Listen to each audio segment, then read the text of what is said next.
기쁘다 구세주 예수님 나셨네, 이런 제목으로 잠시 말씀 듣고자 합니다.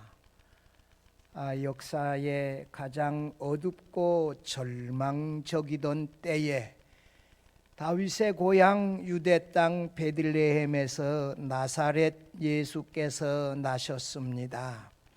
예수님은 하나님의 아들이시고 동시에 이스라엘 백성들이 오랫동안 기다리던 메시아이십니다. 로마 황제 가이사 아우구스토의 이 호적하라는 칙령이 온 로마 제국에 선포되어지자 요셉과 마리아는 다윗의 이 후손인 고로 호적하러 다윗의 고향 베들레헴으로 갔다고 누가는 기록하고 있습니다. 로마 황제의 이 호정령은 하나님께서 이미 선지자들을 통하여 예언한 대로 메시아가 다윗의 고향 베들레헴에서 태어나시게 하는 하나의 수단이었습니다. 로마 황제가 로마 제국에 있는 이 모든 사람들에게 주민세를 거두기 위하여 또한 로마 제국을 통치하기 위하여 호정령을 내렸지만 사실 이 호정령은 메시아가 다윗의 고향 베들레헴에서 태어나시게 하는 이 예언 성취를 위한 하나의 도구가 되어졌습니다. 이미 미가 선지자가 이스라엘의 영원한 왕이 베들레헴의 작은 고을 베들레헴에서 나신다고 예언했는데 이 예언의 말씀이 성취될 수 있도록 로마의 가이사 아우구스토 황제가 이 호정령을 내리고 이 호정령을 제대로 실천하기 위하여 이 수리아, 오늘날로 말하면 시리아의 구레네 총독이 동원되어졌습니다.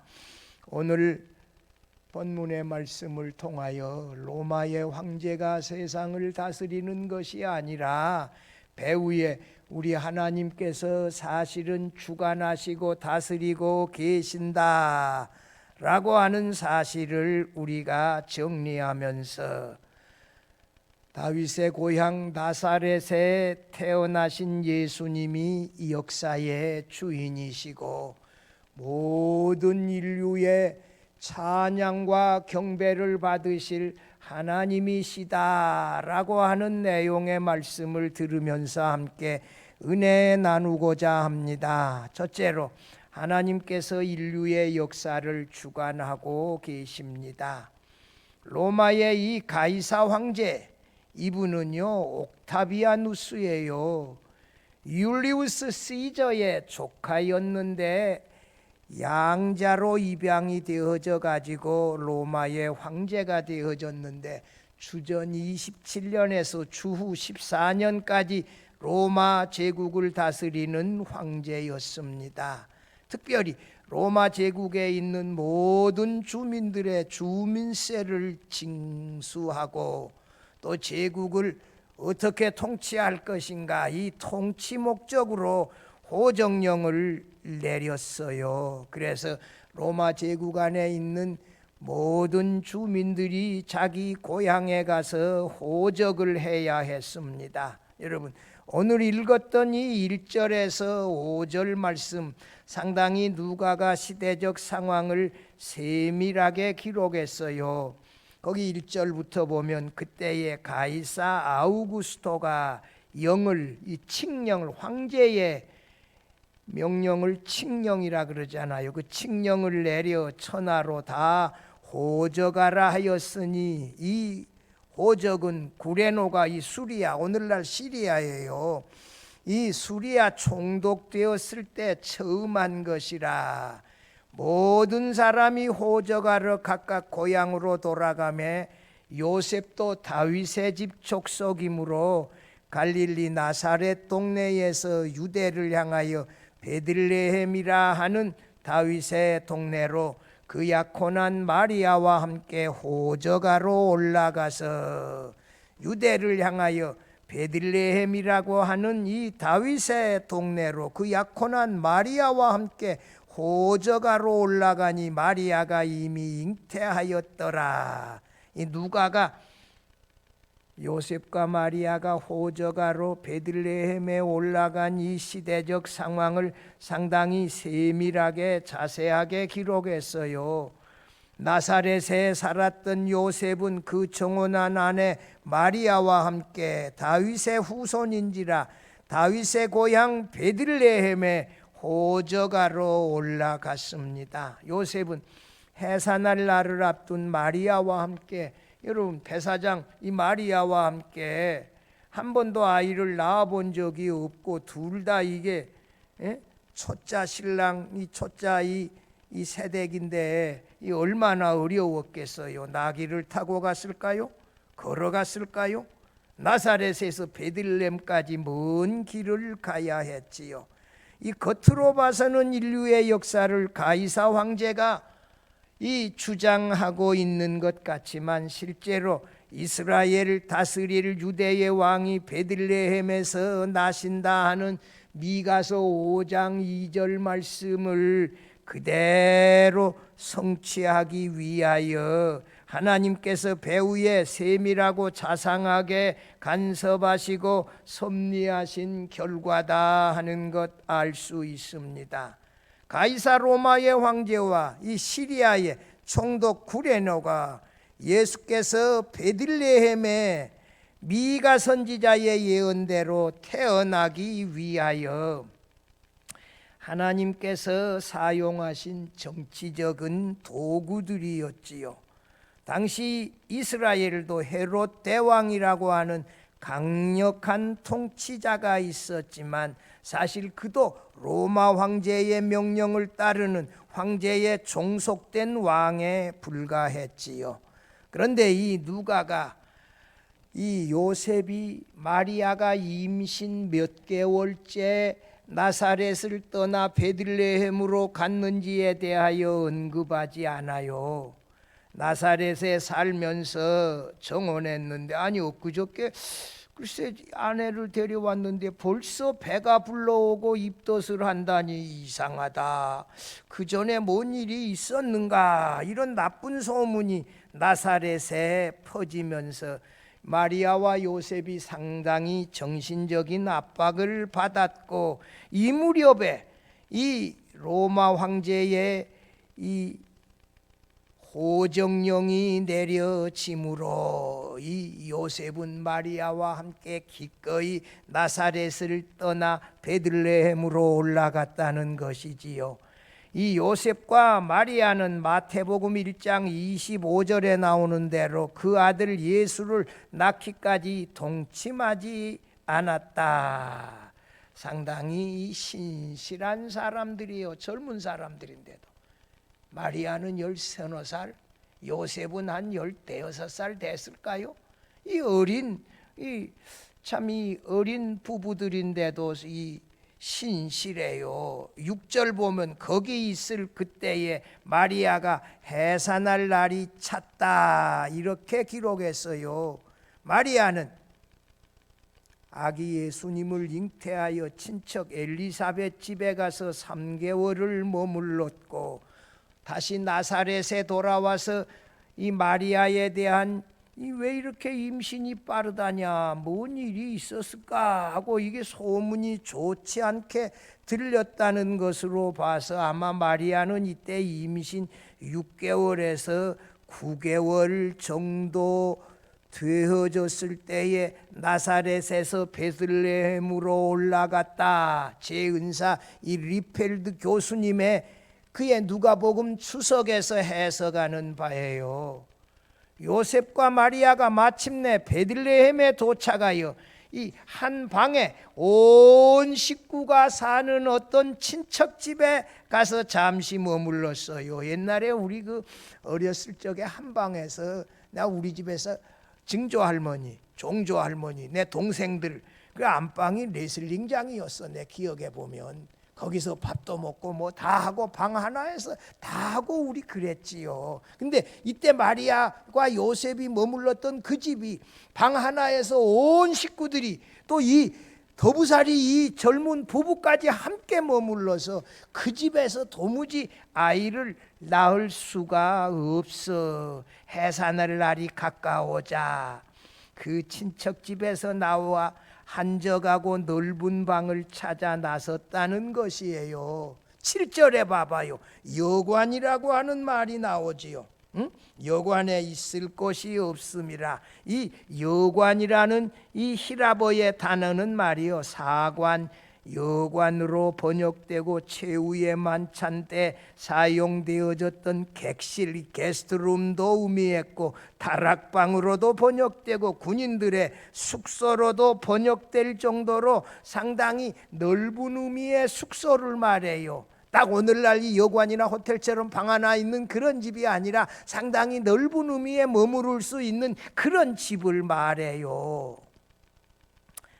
선한 사마리아인이 여리고 가는 길에 강도망난 자를 데리고 갔던 그 주막과는 다르다는 거예요. 그 주막은 음식도 팔고 또 병원과도 같이 환자도 치료하는 이런 방과는 좀 차이가 있다는 거예요. 누구나 묵을 수 있는 그 여관에 묵을 방이 없어서 7절에 마리아가 이 해산할 날에 이 어디에 첫 아들을 낳아 강보로 싸서 어디에 누웠다? 구유에 누웠으니 이렇게 했는데 집을 방을 찾다가 여관에 방이 없어서 마구간에서 여러분 그 집이 많이 그 말을 마구간인지 뭐 알 수는 없지만 이 가득 쌓여 있는 그곳에서 아이를 낳아 탯줄을 잘라 가지고 아이를 강보에 싸서 구유에 누웠다. 이 구유는 우리 옛날에 그 소 먹일 때 소 여물통 있잖아요.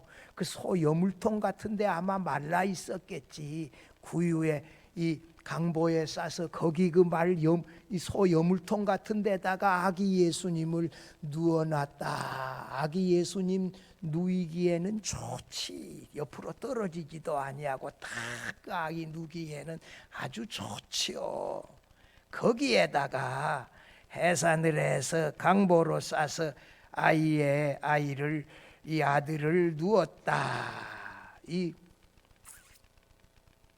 이것이 이게 송병현 교수도 그의 주석에서 마구간이라고 했어요. 마구간에 옛날에 이게 이 어느 집들은 짐승이 사는 집과 사람이 사는 집이 함께 다 있어요. 옆에 짐승이 있고. 여러분 이 소 키우고 이런 사람들이 소를 얼마나 아끼는지 몰라요. 말 키우는 사람들, 낙타 키우는 사람들, 낙타 한 마리에 얼마 앞디요? 금액이 어마어마해요. 이 사랑하는 사람들은 이 동물을 사랑하는 사람들은 사람처럼 이렇게 사랑하지 않아요. 그곳에서 아들을 낳아가지고 이 소여물통 같은데 거기 구유에다가 강보에 싸서 아이를 누였다. 이 다윗의 후손으로 영원히 이스라엘 백성을 다스리시고 하나님 나라의 영원한 왕으로 다스릴 그 영원한 왕이자 하나님의 아들이 잠깐 하늘 영광을 비우시고 이 땅에 오셨는데 이 마구간에서 말구유에 누여졌다. 이 이스라엘의 영원한 왕과 어울리지 아니하는 모습인데 이것은 말이에요.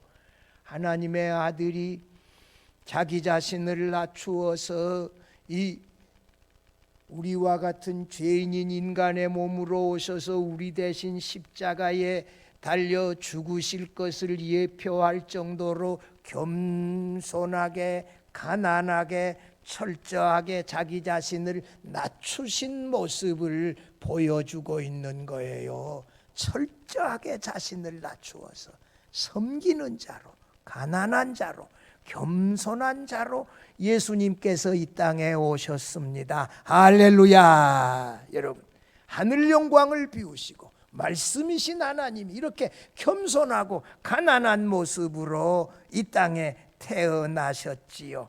영원한 하나님 나라의 왕과 도무지 어울리지 아니하지만 그 대조되어져서 이와 같이 겸손하게 우리를 섬기기 위하여 낮은 자의 모습으로 베들레헴의 마구간에 나셔서 구유에 누이셨다. 여러분 참 놀라운 하나님의 은혜시지요. 말씀이신 하나님, 그분은 하나님이시라 그러잖아요. 하나님이 우리와 같은 이 죄인인 이 인간의 몸을 입고 오셨지만 그는 성령에 의하여 잉태되어졌기 때문에 저 죄는 없으시지 않아요. 참 이 예수님께서 이 땅에 오셨고 그의 나심이 이 히랍의 알렉산더 대왕이 이 유럽과 이 근동과 중동까지 다 이미 정복을 해서 그 당시에 언어가 하나로 통일되어졌는데 그 언어가 공용 통용어가 뭐라고요? 헬라어요, 헬라어. 그래서 신약의 성경이 뭘로 번역이 되어졌다? 헬라어로 번역이, 그리스어로 번역이 되어져서 쉽게 그들 그 로마 제국 전체가 거의 다가 무슨 언어를 사용해? 헬라어를 사용해, 그리스어를 사용해 쉽게 복음이 전파되어지도록 했고, 로마 제국이 다 통치하고 있었기 때문에 바울에 의하여, 베드로에 의하여 로마에 전하여진 복음이 쉽게 로마 제국에 퍼질 수 있도록 하고, 로마 제국의 특징이 말이에요, 도로를 잘 닦아놨어요. 로마에서 가는데 이 마차가 쉽게 이게 출발해가지고 반란이 일어나면 금방 정복하도록 도로를 잘 닦아놨는데, 그 도로가 전도자들이 복음을 들고 걸어가는 이 복음 전파의 도로가 되어져서 참으로 하나님의 말씀 복음이 쉽게 전파되어지게 하는 이런 상황을 하나님께서 다 만들어 놓으셨다. 성도 여러분, 저는 가끔 말씀드리지만 1973년 빌리그리암 전도 집회 때 8,000명의 찬양대원 가운데 한 사람이에요. 전 세계에서 빌리그리암 전도 집회했는데 최고로 많이 모인 집회가 여의도 빌리그리암 집회예요. 1965년 시카고의 솔저 필드에서 빌리그리암 전도 집회 열렸는데 16만 명 모였어요. 그로부터 11년 후에 대한민국에서 여의도에 빌리그리암 전도 집회 열렸는데 하룻밤에 100만 명씩 이상씩 모였어요. 마포대교, 그 다음에 영등포로 가는 그 다리, 그때 다리 그 2개밖에 없었는데 그 다리가 몇 시간씩 메워질 정도로 100만 명 이상씩 나흘 동안에 밤에 집회했잖아요. 74년 엑스폴로 74에 김중건 목사님이 주도해서 텐트에서 묵고 자고 밥 먹고 한 그 집회 때 일평생 선교사로 한 번씩 나가고 싶은 사람 했더니 젊은이들 10만 명이 일어났어요. 10만 명이 선교사 나가겠다고 작정했어요. 이런 놀라운 이 복음의 폭발은요, 한국은 몇십 년 만에 일어났는데 유럽은 이것이 몇 세기에 걸쳐서 일어났던 이런 복음 전파가 한국에는 몇십 년 만에 그냥 다 일어나 버린 거예요. 그래가지고 하나님이 한국에 놀라운 경제 성장과 부흥을 주어서 한국 교회가 전 세계에 가장 많은 선교사를 파송하는 나라가 되어졌어요. 장기 선교사는 미국보다도 더 많이 파송했고, 저녁에 남산에 올라가서 서울에 내려보면 천지가 이 십자가야. 이 십자가만이 잘 있을 정도로 이렇게 한국의 교회가 많이 세워지게 했어요. 왜? 하나님께서 한국을 통하여 전 세계의 선교사를 파송하여 복음을 전하도록 섭리하신 것입니다. 여러분, 정치 지도자들이 역사를 주관하는 것 같아도 사실은 하나님께서 배후에 이 역사를 주관하고 계신다. 우리 인생을, 우리의 삶을 주관하시는 분이 하나님이시다는 사실을 믿고 그분을 의지하며 그분 중심으로 살아갈 수 있기를 바랍니다. 둘째로, 베들레헴에 나신 예수 그리스도는 인류 역사의 중심입니다. 놀라운 사실은 그 밤에 목자들이 양을 치고 있었어요. 그런데 양을 치던 목자들 곁에 천사들이, 주의 사자들이 내려왔어요. 9절 봐봐요. 8절에 보니까 그 지역의 목자들이 밤에 밖에서 아마 산에서 자기 양을 지켜더니 주의 사자들이 누구 곁에 서고? 목자들 곁에 섰어요. 그리고 주의 영광이 그들을, 이 목자들을 두루 비침에 크게 무서워한지라. 그날 밤에 이 주의 영광이 누구를 비췄다? 목자들을 비췄다. 환하게 찬란한 영광이 목자들에게 비치고 주의 천사들이 목자들 주변에 있단 말이에요. 그리고 목자들에게 천사가 이르되 10절에 무서워 말라 이렇게 하면서 내가 온 백성에게 미칠 큰 기쁨의 좋은 소식을 너희에게 전하노라. 너희가 누구요? 목자들 아니요. 목자들에게 천사들이 놀라운 복음을 전하여 주었어요. 그 내용이 11절인데 같이 읽어봐요. 오늘 다윗의 동네에 너희를 위하여 구주가 나셨으니 곧 그리스도 주시니라. 여러분, 참 이런 은혜를 우리가 덧입을 수 있다면, 내가 설교를 얼마나 열심히 했는지 옷고름이 풀어져 버렸어요. 이게 남자들은 이 옷고름이 잘 풀어지기 때문에 상당히 조심해야 돼. 이게 이 한복 입을 때 제가 모처럼 입어서 여러분, 그 밤에 이 목자들이 얼마나 놀라운 이 은혜를 경험했었겠어요. 천사들이 목자들 주변에 서고 놀라운 주의 영광이 그들에게 비치고 천사들이 그들에게 복음을 들려주었을 때, 오늘 다윗의 동네에 너희를 위하여 구주가 나셨으니 곧 그리스도 주시니라. 이런 놀라운 복음을 들려주셨다. 이 목자들은 제가 추정해 보면 가난한 심령을 가지고 있었어요.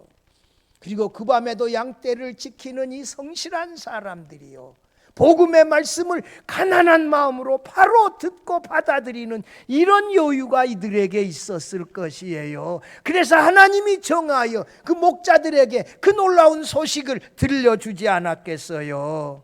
성도 여러분이요, 우리도 이 목자와 같이 우리 일에 충성하며 가난한 심령을 가지다가 주의 은혜가 내게 넘치도록 임하고, 여러분, 그래서 또 이런 놀라운 은혜를 받고, 여러분, 다 똑같은 귀를 가지고 있는 게 아니에요. 복음을 전해도 어떤 사람은 설교 시간에도 자고 이게 딴 생각하고, 어떤 사람은 아멘 아멘 하고 열심히 듣고, 이 사모하는 마음을 가지고 가난한 심령을 목자들이 가지고 있었다. 그래서 하나님이 주의 사자를 그들에게 보내서 영광을 보여주시고 복음의 말씀을 들려주셨다. 여러분, 참 우리가 어느 날 밤에 주께서 재림할 때 이런 은혜가 우리에게 임한다면 참 좋겠어요. 여러분, 이 목자들은요, 당시에 천대받는 사람들이에요. 비천한 사람들이에요. 유대인들이 부정한 사람으로 취급했어요. 왜? 이 양을 잡아가지고 잡아가지고 피를 흘려야 되고 가죽을 벗기고 이런 아주 피를 만지는 이런 일 때문에 부정한 사람으로 딱 정해놨어요. 이 사람들은 또 도적질도 잘한다 이렇게 매도하기도 하고. 그런데 하나님은 그런 목자들을 찾아가셔서 주의 사자를 그들 곁에 보내시고 영광을 보게 하시고 복음도 들려주셨어요. 여러분, 사람들이 나를 어떻게 취급하냐, 그게 그렇게 중요한 게 아니요. 사무엘하 7장 8절에 의하면 하나님이 다윗을 목장 곧 양을 치는 데서 데려다가 이스라엘의 주권자로 삼고 이렇게 메시아의 조상이 되게 하셨다. 다윗을 언제 하나님이 불러서 이스라엘의 왕으로 기름 부었다? 목자일 때, 여러분, 성실하게 양을 치던 목자였을 때 그를 불러 이스라엘의 왕으로 사무엘을 통하여 기름을 부어주시고 나단 선지자를 통하여 다윗의 후손에서 영원한 왕이 나실 것이다. 그가 그 나라를 영원히 다스릴 것이다고 하는 메시아의 축복도 주셨잖아요. 이 밤에 그 밤에 목자들이 산에서 양을 치고 있었다 하는 것으로 봐서 아마 겨울이 아니지 않을까 이렇게 추정하는 분들도 있지만, 겨울에도 이스라엘의 기후는 온화하다는 거예요. 12월에 예수께서 태어나지 않았다고 단정할 수 없다는 거지요. 오늘 우리가 지키는 이 12월 25일 성탄절은 말입니다, 예수께서 탄생하신 지 한참 지난 후에 정복될 수 없는 태양이라는 이교 축제일을 택하여 지키면서 정해졌다는 거예요. 이 무슨 말이냐? 정복될 수 없는 태양이 실제로 예수님에 의하여, 그의 복음에 의하여 정복되어졌다는 사실을 드러내려는 의도였지요. 4세기 말에 12월 25일이 광범한 지역에서 이 예수께서 탄생하신 성탄절로 축하하며 예배 드려졌다. 초대교회에서는 1월 6일에 동방박사들이 예루살렘에 도착했다고 하며 추현절로 지키는 이런 다른 기록도 있다고 해요.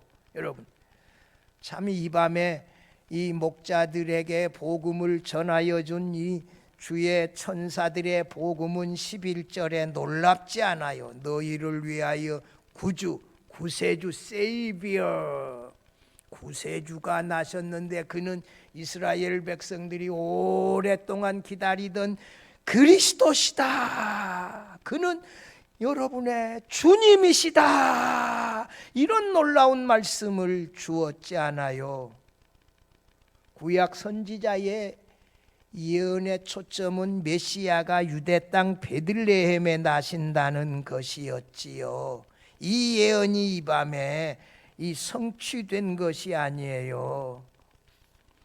참 놀랍지요. 나사렛 예수님은 창조자시고 그리스도시고 영원한 왕이시고 우리의 구원자시고 장차 심판자이시고 우리와 함께 하셔서 우리 안에 계셔서 우리를 다스리고 인도하시는 주님이십니다. 예수 그리스도를 중심으로 우리가 잘 아는 대로 BC라고, 예수 그리스도 오시기 전을 BC, Before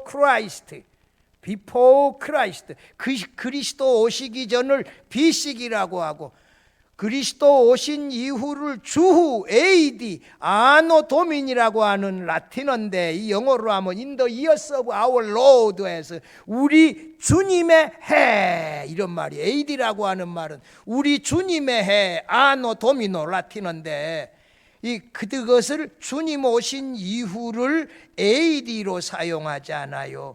예수 그리스도는 과거와 현재, 미래, 시간의 중심이에요. 그래서 예수 그리스도 믿는 사람들을 그리스도인이다, 크리스찬이다 이렇게 부르고, 믿지 아니한 사람들을 난 크리스찬이라, 불신자다 이렇게 그리스도를 중심으로 사람을 나누어요.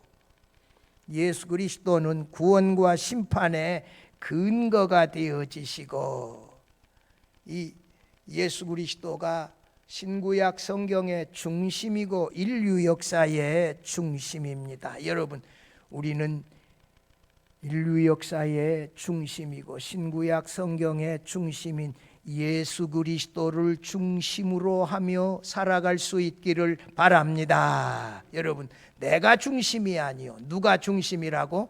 예수 그리스도가 중심이에요. 나의 삶을 예수님 중심으로 살아갈 수 있기를 바랍니다.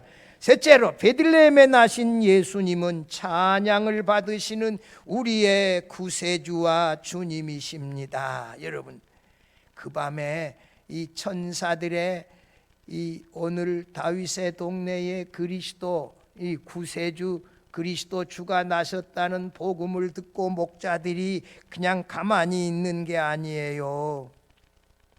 거기 12절 봐봐요. 너희가 가서 강보에 쌓여 구유에 누워있는, 이거 말구유에 누워있는 아기를 보리니 이것이 너희에게 표적이니라, 이렇게 말씀하셨는데, 목자들이 그 밤에 천사들의 말을 듣고 바로 이 베들레헴에 달려가서 아기 이 예수와 그 부친에게 천사들이 전하여 준 말을 그대로 전하지 않아요. 여러분, 14절에 나와 있는 이 찬양은 놀랍습니다. 지극히 높은 곳에서는, 같이 해봐요. 지극히 높은 곳에서는 하나님께 영광이요, 땅에서는 하나님 중에 평화로다.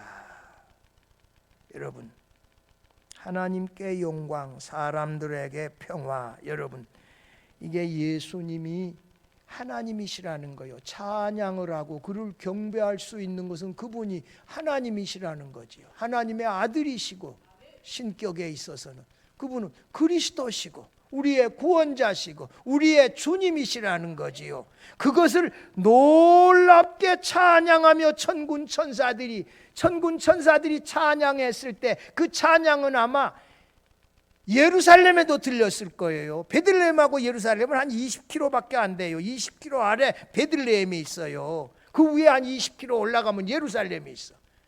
베들레헴은 언덕 위거든요. 그 예수 탄생교회가 언덕 위에 있어요. 거기서 찬양했으면 천사들이, 천군들이 함께 찬양했더라면 아마 예루살렘에서도 들렸을 거예요. 이런 놀라운 찬양의 이 가사가 뭐요? 하나님께 영광. 여러분, 우리의 생애가 하나님께 영광을 돌리는 생애가 될 수 있기를 바랍니다. 우리의 생애가 하나님의 영광을 찬양하는 생애 될 수 있기를 바랍니다. 여러분, 그리고 사람들 중에 평화로다. 예수 그리스도를 믿음으로 말미암아 이 구원이 죄의 용서와 구원이 임하는데 그것이 평화 아니겠습니까? 그리스도를 믿음으로 우리에게 진정한 평안이 찾아왔어요. 여러분, 이것이 찬양의 내용 아니겠습니까? 목자들의 찬양, 목자들이 이 천사들이 그 밤에 이 목자들에게 복음을 전하고 이 천군 천사들이 나신 예수님을 찬양하며 영광 돌리는 이 모습은 우리의 모습이어야 되고, 복음을 듣고 그대로 이 믿고 베들레헴에 달려가 나신 아기의 부모님께 그대로 천사들이 전하여 준 복음을 전하고 증거하고 함께 찬양하는 이 목자의 순진하고 가난한 이 마음이 우리의 심령이 되어져서 천사처럼, 목자처럼 주님을 찬양하고 경배하고 하나님께 영광 돌리며 살아가는 것이 우리 신앙의 삶의 목적이 되어질 수 있기를 바랍니다. 사랑하는 성도 여러분, 이 세상의 중심은 정치, 권력도, 재력도, 또 인간의 능력도 아닙니다. 사람이 역사를 주장하고 만들어가는 것 같지만 여러분, 아니에요. 그래도 나라의 역사를 바꾸려면 세종대왕이 왕위에서 몇 년 계세요? 한 40년 왕으로 있었어요. 최고의 조선시대의 최고의 왕이 세종이고 두 번째가 정조인데, 정조는 너무 49살에 죽어버려서 정조가 좀 오래 살아야 되는데, 정조 손자가 천재인데 그가 일찍 죽어버려서 이 조선은 암흑기로 빠져버리고 말았는데, 이 대통령 5년은 아무것도 못해요. 조금 왔다 갔다 하면 5년 지나가 버리는 거예요. 대통령이 이 나라를 바꾸는 게 아니에요. 우리가 하나님을 바라보고 하나님을 믿고 의지하면서 우리가 서 있어야 할 자리에 서 있으면서 천사들처럼 기쁜 소식을 사람들에게 전하여 주고 그 복음을 듣고 기뻐하면서 또 마리아에게 요셉에 가서 그 복음을 그대로 전하여 주면서 기뻐하는 이 모습이 우리들의 모습이 되어질 수 있기를 바랍니다. 남은 생애를 하나님의 영광을 찬송하며 예배하며 살아갈 수 있기를 주의 이름으로 축원합니다.